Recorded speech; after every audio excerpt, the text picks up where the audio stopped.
नमस्ते दोस्तों, आज मैं बीपीएससी 67 के मेंस के लिए एक क्वेश्चन डिस्कस करूंगा जो कि जीएस पेपर 2 से है। साइंस टेक से रिलेटेड क्वेश्चन है। यह क्वेश्चन है मेटावर्स क्या है। भारत में मेटावर्स पारिस्थितिकी तंत्र के विकास से जुड़े इसके अनुप्रयोगों और चिंताओं पर चर्चा करें। इसका पॉजिटिव पॉइंट और नेगेटिव पॉइंट दोनों के बारे में अच्छे से एक्सप्लेन करना है। तो आइए अब उत्तर देख लेते हैं। मेटावर्स हमारी वास्तविक दुनिया का डिजिटल क्षेत्र में विस्तार है जो दुनिया भर में इसे एक्सेस करने वाले किसी भी व्यक्ति के लिए एक विशाल बहु उपयोगकर्ता अनुभव मतलब मल्टी यूजर एक्सपीरियंस प्रदान करता है। इस आभासी दुनिया वर्चुअल वर्ल्ड तक पहुंचने के लिए इंटरनेट और डिजिटल उपकरणों की आवश्यकता पड़ेगी। इसके पीछे की तकनीक को ऑगमेंटेड रियलिटी एआर और वर्चुअल रियलिटी वीआर कहा जाता है। मेटावर्स के अनुप्रयोग एप्लीकेशन क्या क्या है? तो पहला है ई कॉमर्स। मेटावर्स भौतिक और आभासी दुनिया मतलब फिजिकल रियल जो वर्ल्ड है और वर्चुअल वर्ल्ड के बीच की दूरी को कम करता है। इसलिए ऑनलाइन और ऑफलाइन कॉमर्स को एक साथ विलय कर सकता है। इसका मतलब यह है कि उपयोगकर्ता जो ऑनलाइन खरीदारी को और अधिक सुविधाजनक बताते हुए डिजिटल रूप से मेटावर्स के माध्यम से भौतिक दुनिया का अनुभव करने में सक्षम होगा। इसका एक छोटा सा एग्जांपल दे देता हूं। यह है पूरा सिनारियो मेटावर्स का, ठीक है, जिसमें हमारी आंखें यहां पे ये टूल्स हम यूज करते हैं और इस तरह का वर्ल्ड दिखता है, मतलब एक अलग ही दुनिया दिखता है। जैसे कि आजकल वीआर लगाकर लोग गेम भी खेलते हैं तो उसमें उस तरह का रियलिटी दिखता है। आप उसमें किसी से भी बात भी कर सकते हैं। तो पहले क्या होता था, जब हम वीडियो कॉलिंग करते थे तो एक निश्चित दूरी पर रहता था वो व्यक्ति, लेकिन अब लगेगा कि आपके सामने ही बैठा हुआ है। इसका मैं आगे एग्जाम्पल भी बताऊंगा, ठीक है, आगे देखते हैं। तो यही पूरा का पूरा सिनेरियो है मेटावर्स। अभी देखते हैं कि जो व्हाट्सएप है इसमें भी पूरा का पूरा मेटा यूज होने लगा है, इसलिए देखते हैं उसका सिंबल बदल गया है और ये मेटा का सिंबल बना दिया गया है। तो आगे देखते हैं। दूसरा पॉइंट है कौशल विकास का विस्तार। नए अनुभवात्मक अधिगम परिदृश्यों को विकसित करने के अपने दायरे के कारण मेटावर्स दूरस्थ रूप से कौशल का विकास करेगा, मतलब कि यहां स्किल इन्हांसमेंट करेगा, ठीक है। तीसरा पॉइंट है वर्चुअल टूरिज्म।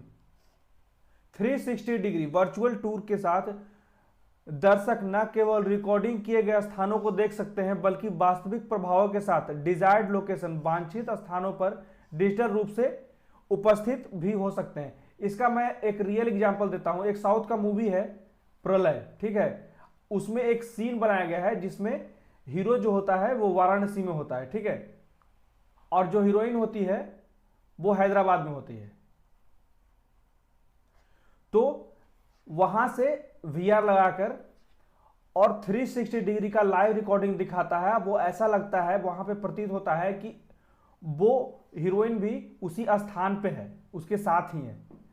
तो ये आप छोटा सा सीन देख भी सकते हैं जिससे आपको आसानी समझ में आया कि वर्चुअल टूरिज्म क्या होता है। चौथा पॉइंट है शिक्षा।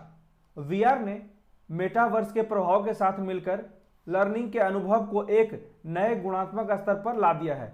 छात्र अब अधिक गहन और उच्च गुणवत्ता वाले ज्ञान संसाधनों का उपयोग कर पाएंगे। लाइव और एक्सपेरिमेंट प्रयोग भी देख सकते हैं। मेनली जो प्राइवेट कॉलेज और गवर्नमेंट कॉलेज में यही डिफरेंस होता है, वहां का जो एक्सपेरिमेंट्स होते हैं वो बहुत ही बेहतर होते हैं, जबकि प्राइवेट कॉलेज में सारे प्राइवेट कॉलेज में उतने बेहतर नहीं होते हैं।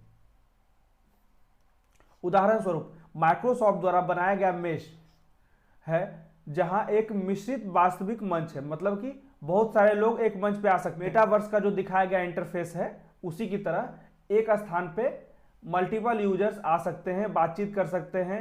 वहां जो खरीदा गया सामान जो होगा ई कॉमर्स से वो आपके रियल वर्ल्ड में घर पे पहुंच जाएगा, जहां फैकल्टी, स्टाफ और स्टूडेंट अपने 3D अवतारों का उपयोग करके बातचीत कर सकेंगे, ठीक है। पांचवा पॉइंट है हेल्थ केयर। स्वास्थ्य के क्षेत्र में टेलीमेडिसिन और टेली हेल्थ महामारी, जो कोरोना का महामारी था उस समय मेटावर्स द्वारा संचालित किया गया एक अवधारणा था, जहां मरीज और डॉक्टर वर्चुअल 3D क्लिनिक में बातचीत कर सके, जो अभी वर्तमान समय में इसे किया जा सकता है। अभी तो बहुत सारे ऐप आ गए हैं डिजिटल, जो आप ऑनलाइन बात कर सकते हैं, डॉक्टर से अपॉइंटमेंट ले सकते हैं। अब देखते हैं चुनौतियां क्या क्या है भारत में मेटावर्स से जुड़ी चुनौतियां। पहला पॉइंट है गोपनीयता और सुरक्षा। मेटावर्स में ऑनलाइन जोखिम को और बढ़ा सकता है, जहां अवांछित संपर्क एवं घुसपैठ और व्यापक हो सकता है, मतलब ज्यादा से ज्यादा खतरा बढ़ सकता है। नागरिकों के डेटा को एकत्र करने वाले तीसरे थर्ड पार्टी जो होता है, तीसरा पक्ष, वो उसे बेच भी सकता है। वर्तमान में भी बहुत सारा डेटा इधर से उधर बेचा जाता है। जो गवर्नमेंट सेक्टर के होते हैं वो प्राइवेट सेक्टर में बहुत ही कम पैसों के लिए बेच देते हैं। अगर मेटावर्स कमजोर सुरक्षा प्रक्रियाओं से ग्रस्त होता है तो साइबर हमले, पहचान की चोरी, धोखाधड़ी और उत्पीड़कों के अपराधियों जैसे खतरों की संभावना प्रबल हो जाती है। आभासी बातचीत में वृद्धि से अवैध सामग्री और साइबर अपराधियों को ट्रैक करने में और रोकने में कठिनाई होगी।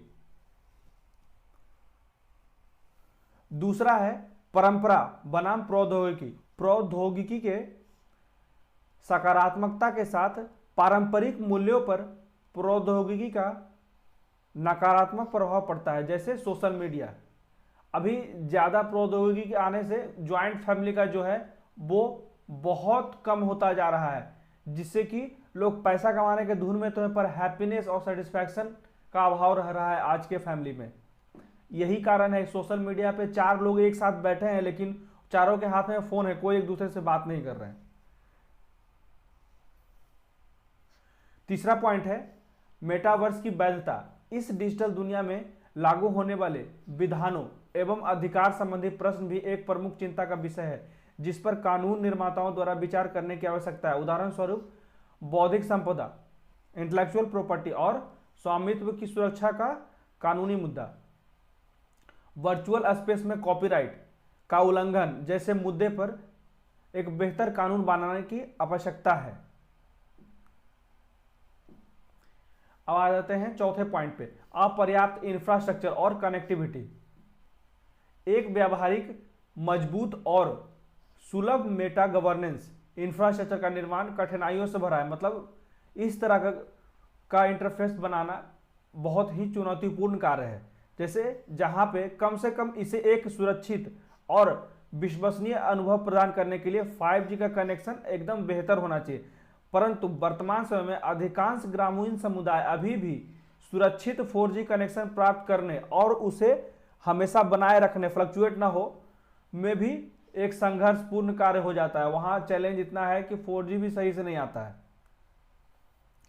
पांचवा पॉइंट है डिजिटल विभाजन। भारत में केवल 43% आबादी इंटरनेट का उपयोग करती है। इससे देश के जनसंख्या के उन क्षेत्रों में दूरी बढ़ेगी जहां आधुनिक सूचना एवं संचार प्रौद्योगिकी ICT तक पहुंच नहीं है। तो यह था पूरा सवाल का पॉजिटिव और नेगेटिव एक्सपेक्ट। अब देख लेते हैं आगे का रास्ता, वे फॉरवर्ड। तो डिजिटल विभाजन को कम करने के लिए डिजिटल साक्षरता को बढ़ाना चाहिए। उसके बाद सरकार के लिए अपने संचालन के लिए सही नीति पृष्ठभूमि, बैकग्राउंड बनाने की आवश्यकता है। मेटावर्स इकोसिस्टम के लिए तकनीक में भीतरी सुरक्षा और गोपनीयता के विशिष्ट तत्वों को विकसित एवं विनियमित करने के लिए एक मजबूत संकल्प की आवश्यकता है। मेटा हेल्प डेस्क के द्वारा ई-गवर्नेंस ICT के माध्यम से आवश्यक जानकारी प्रदान की जाए, जिससे ज्यादा से ज्यादा लोग जागरूक हो सकें, ग्रामीण क्षेत्र में खासकर। तो ये हो गया अब वे फॉरवर्ड। अब देख लेते हैं निष्कर्ष। तो कंक्लूजन है हमारा, निष्कर्षता मेटावर्स प्रौद्योगिकी का भविष्य है, जिसके सर्वोत्तम पहुंच हेतु बुनियादी ढांचा, तकनीक, नागरिकों के बीच साक्षरता, जागरूकता को सुनिश्चित करने से हमारा भविष्य अत्यंत स्वप्नपूर्ण के तुल्य प्रदर्शित होगा। एक तरह से स्वप्न को पूर्ण होते हुए दिखेगा। ये पूरा का पूरा इंटरनेट से भी परे है। आप जब भी देखिएगा, इसकी जानकारी और जुटाइएगा तो देखने में बहुत ही सुंदर लगेगा। जो वो एक अलग ही दुनिया ही है मेटावर्स का। तो ये पूरा का पूरा उत्तर था। आपको कैसा लगा जरूर कमेंट करके बताएं मुझे। मेरे वीडियो को ज़्यादा से ज़्यादा शेयर करें, मेरे वीडियो को लाइक करें, मेरे चैनल को सब्सक्राइब करें। Thank you so much.